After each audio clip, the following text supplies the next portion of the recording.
Hey guys, it's Adrian or BHA here bringing you another video. All right, so here we are in 2023 and we are ready to start off the new year with a new brand of camera that we have never looked at before.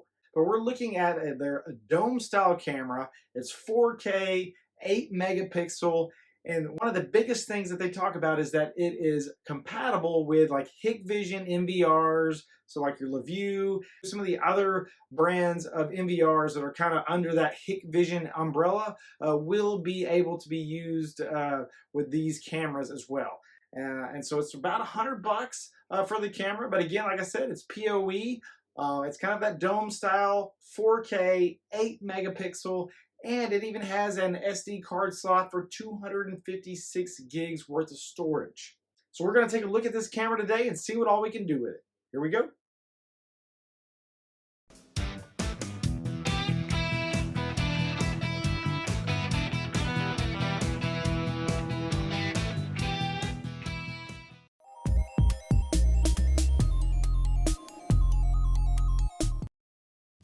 First things first, let's get this camera unboxed.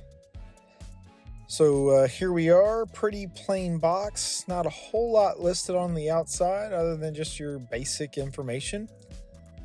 Let's go ahead and get this thing opened up. So right here on the top, you got your instructions, and they even have a QR code link here if you need help with the installation.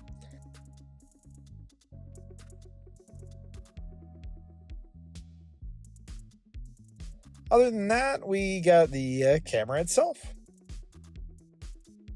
which it seems like this is a pretty heavy duty camera. It's got a little weight to it, so kind of nice.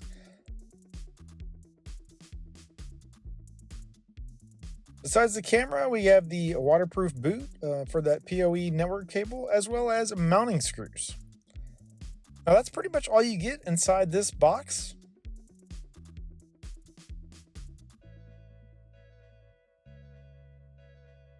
Just to kind of go over the main specs for this camera, this is a 4K 8 megapixel camera. It's touting that it has color night vision, so we're going to see how that works as we progress through the video. It has human and vehicle detection, so that's pretty cool, as well as two-way audio, so you'll be able to hear what's going on as well as communicate with the people as needed. Lastly, it has a SD card slot for local storage that will take up to a 256 gig SD card. So that's always nice as well. Let's go ahead and move on to the next step and get this thing installed.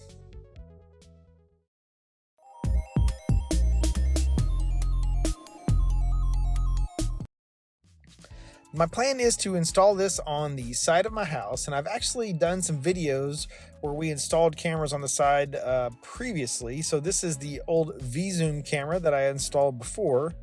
So this should be a pretty simple install, as we will just basically remove the camera that we have here now and plug the new one right in its place.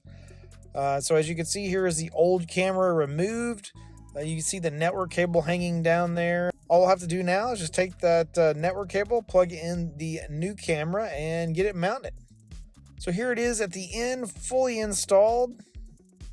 Once we get it added into our NVR, then we should be able to adjust the viewing angle as needed. Let's go ahead and move on to the next step, and we will get this camera added into the NVR.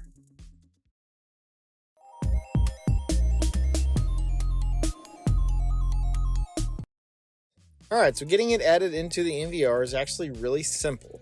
In fact, if you go to the camera management section of the settings here within our NVR, as long as you have your channels set to the default settings, that's really all you should have to do. The camera supports DHCP, so once it's connected to the NVR, it should automatically get an IP address assigned to it, and that's pretty much all you'll have to do. As you can see here, I've got it set to the default settings, and it actually already shows that it's online and everything.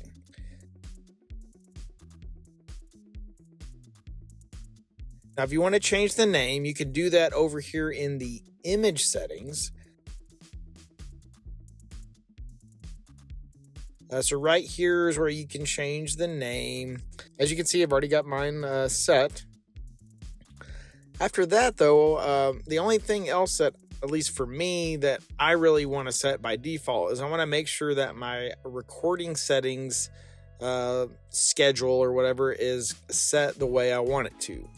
So here under the schedule settings is where you can do that. And of course, I have mine set to continuous. I let it record all the time. And then basically, once my drive fills up, it just kind of starts recording over what the oldest video footage is on there. So it's always recording all of my cameras, and then like I said, it just kind of overwrites as it's needed to.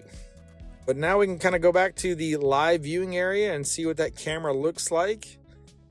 And as you can see, the angle is actually set pretty well. I don't know that I even want to change it. I kind of like the viewing angle that I have, so I'm probably going to leave that, at least for now. I don't really need to make any changes. But let's go ahead and move on to the next step, and we're going to take a look at the camera and capabilities and settings that you can do within the HIC Connect app on my phone.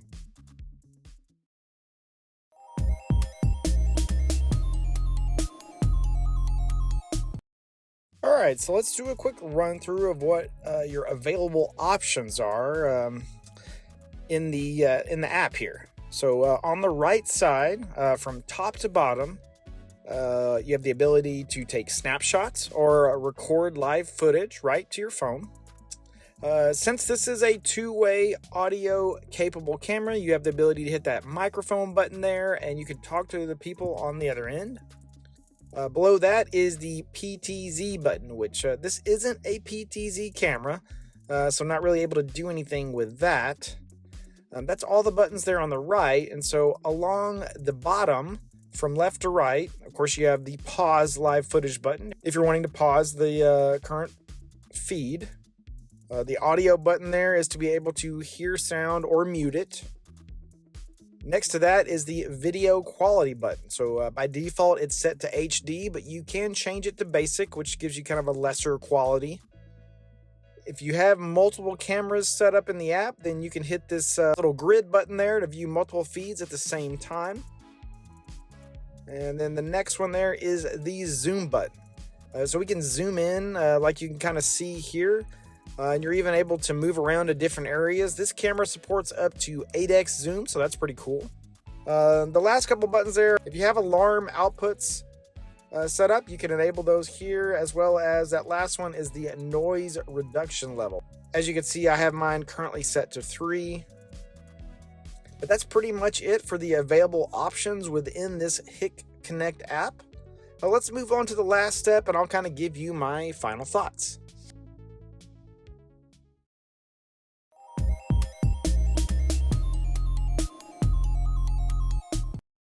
Okay, so my final thoughts. As you can see here, I have both the daytime and nighttime footage showing here. I recorded these straight off the NVR. They look pretty good. It's definitely got good quality. One thing to note, this has the color night vision, as we spoke about earlier, which you can already see is visible here in the footage, but it's always on. As far as I can tell, when it's nighttime, that light kicks on and it's on constantly, making color night vision available, or at least at night, which is kind of different. Other cameras, normally that night vision kind of kicks on via motion detection so that it's not always running that light. The downside of this is if you're using this camera in an area that maybe you want it to be somewhat hidden and not visible to everybody at night, that light's going to kick on and everybody's going to know that camera's there. So it's kind of off-putting a little bit. I couldn't find anywhere in the settings where you could turn that off. And I looked through the manual as well and didn't see anything in the manual either. So unfortunately, that's just a feature of this particular camera. Other than that, like I said, I really do like the camera. I think the quality is very good. I like the fact that it is compatible with Hikvision NVRs. I mean, I do like the two-way audio feature that is not always available on these Hikvision cameras. A lot of times you have a microphone. I don't always see the cameras have a speaker as well, giving them that two-way audio functionality, which really makes it nice. I think this makes the camera just that much more appealing. For the price, it fits with other Hikvision cameras, so I think that's pretty good as well. If you're not particularly interested in this camera, you might head over to their Amazon storefront. I'll have a link in the description below. You can check out what other cameras they currently have for sale. I'm sure you can find something that you might like. As always, I want to thank everybody for donating to my Buy Me a Coffee link. Every little bit helps. If you haven't had a chance, head over to my spring merchandise page and check out all of the Burns home automation merchandise. And if you're looking for the latest smart home gear, check out SMONET. I'll have a link in the description below for their website. If you head over there, you can see what deals they currently have running. If you're interested in buying and selling stock or maybe cryptocurrency, check out Robinhood. I'll have a link in the description below for that as well. And if you sign up with that link, you and I both will get a free share of stock. It's a win-win for both of us. If you like the video, please subscribe to my channel. If you have any questions or comments, hit me up in the comments below. As always, if there are any videos out there that you would like to see that I don't already have out there, let me know in the comments as well, and I'll see if I can't get something put together for you guys. Otherwise, I'll see you guys around.